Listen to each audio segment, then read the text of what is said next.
भाजीवाले बाहेरवाले तर आवाज केला कधी सरळ नीट बोल सरळ सांगत जा.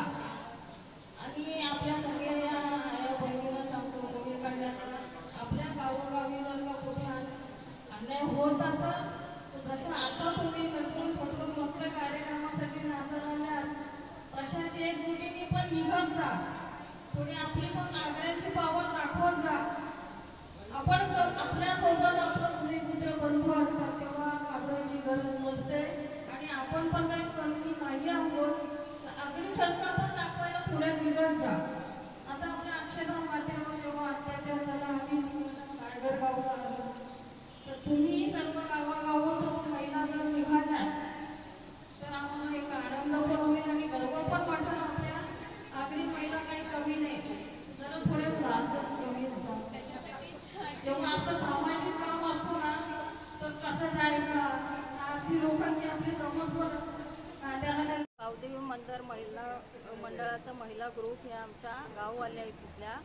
तर आज मंगळागौरीच्या कार्यक्रमानिमित्त इथं आज कार्यक्रम म्हणजे आमच्या जुन्या परंपरा आगरी लोकांच्या ज्या जुन्या डान्स आहेत नृत्य आहे ते सादर करण्यासाठी हा कार्यक्रम खास आयोजित केला आहे. आमच्या माननीय डॉक्टर शोभाताई पाटील ह्यांच्या संकल्पनेतून हा कार्यक्रम आज आयोजित करण्यात आला आहे.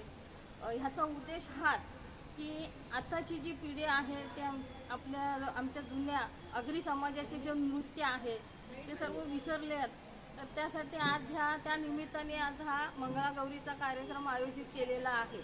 तर उद्देश आहे की जुने आमचे नृत्य जो आहे जुना नृत्य तो नवीन पिढीच्या पर्यंत पोचावा आणि पुढेही हा आमची परंपरा आहे जी गौरी गणपतींच्या नृत्याची ती पुढेही चालत राहावी हाच उद्देश होता. मला एक आनंद ह्या बाबतीत वाटला की सगळ्या आमच्या जुन्या बायका ज्या आहेत ना त्यात कोणी रिजन्सीला राहत होते कोणी गावात कुठे राहतात सगळ्या आज एकत्र आलेल्या आहेत. आणि आमची संस्कृती आमची भाषा आमची परंपरा ही आम्हाला आता मी आगरी भाषेनेच बोलतो का कारण हा कार्यक्रम आगरी आहे आमचं गाव आगरी आणि आमच्या सगळ्या आया काकीशी मावशीशी सगळ्या इथे आगरी झालेल्या आहेत आणि त्या खास आमची आगरी जुनी गाणी बोलायला लागली. आता तुम्हाला माहिती असेल आपल्या संत साहित्यामध्ये कसं होतं की ग्रंथ होते त्याच्यानंतर मराठी सगळं मराठीत होतं ना. आमच्या लोकांना मराठी ना संस्कृती येत नव्हता. जुने लोकांची वार्ता करता 11वी-13वी शतकांची वार्ता करता. मग ते कसं होतं आमच्या लोकांना देवाधर्माचं काही माहीतच नव्हता. मग ते कळलं की आमची लोक आहेत ना ती जाम हुशार होती त्यावेळी ना ती गाणी सगळी म्हणजे ते संस्कृतचे ओव्या जे ग्रंथ ते सगळे गाणी रूपान तसेचे तसं ठेवलं. ते पिढीने आमच्यापर्यंत आल्या ना ते आणि आता जपून ठेवता तो आमचा जाम मोठा ठेवा. आमच्या तर काकीच आहेत आमच्या एवढ्या सगळ्या ज्या जुन्या काकीशी होत्या ना सगळ्या ना काकी इकडे येते का काकी ये काकी आणि गावची काकीस ये सीताबाई काकी घ्या एक मिनिट. आमची काकी आहे आमची काकी इतकी सुंदर जुनी गाणी बोलते. काकी फक्त एक कडवा बोला आमचं मन खुश होईल. श्रीकृष्ण गौरी गणपतीचा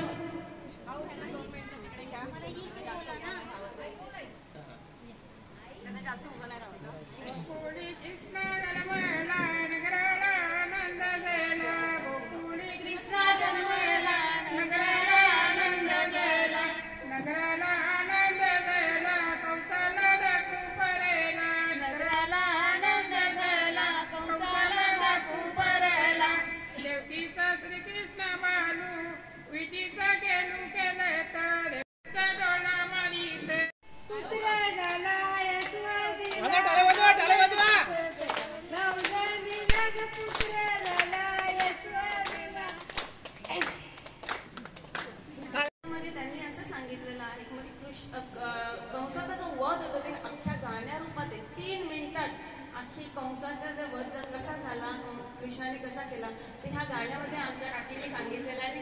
ही आमची संस्कृती ही आमची जुनी गाणी आहेत ती आम्हाला टिकून ठेवायची. म्हणून मी आज अख्खा आमचा गाव जमवलेला आणि असं मला वाटत नाही की प्रत्येक गावोगावी असं व्हायला पाहिजे. त्याच्यामुळे आमची संस्कृती